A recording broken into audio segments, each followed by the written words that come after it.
असं तर आपल्याला कोण म्हटलं ना की तुम्ही उन्हात जा, तर आपण अजिबात जाणार नाही. पण खरेदी करायला म्हटल्यावर आपण कधीही आणि कुठेही जाऊ शकतो. असो, आज संडे होता, अहो घरी होते. म्हटलं चला थोडीशी खरेदी करायची होती. त्यांना घेऊन मी बाहेर पडले.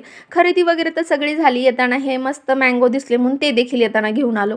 आता आम्ही तर घरात आलो, पण सामान गाडीमध्येच राहिलं म्हणून ते आणायला मी गेले.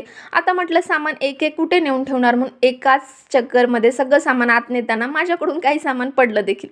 असो, घरामध्ये आले, आमच्या दोघांसाठी छान चहा बनवला आणि जी गोष्ट मी आणायला गेले होते ती म्हणजे या बांगड्या, ज्या की मला एका लग्नाला जायचं आहे. माझ्या साडीवर मॅचिंग बांगड्या नव्हत्या म्हणून मी त्या आज आणायला गेलेले. सध्या मी असं ठरवलं की मला जेव्हा वेळ भेटेल तेव्हा सकाळी किंवा संध्याकाळी असं मी वॉकला जाईल.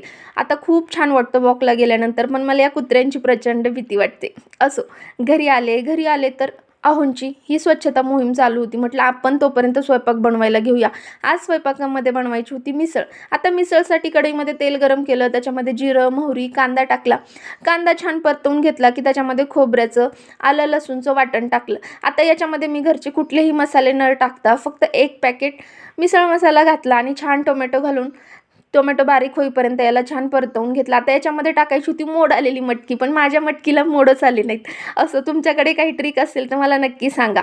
तुम्हाला जेवढा हवा आहे तेवढा रस्सा तुम्ही याचा बनवू शकता. छान कोथिंबीरीने गार्निश करायचं आणि तयार आहे आपली मस्त झणझणीत अशी मिसळ. तर तुम्हाला माझे व्हिडिओ कसे वाटतात कमेंट करून सांगा आणि असे छान छान व्हिडिओ बघायला चॅनलला सबस्क्राईब करा. बाय.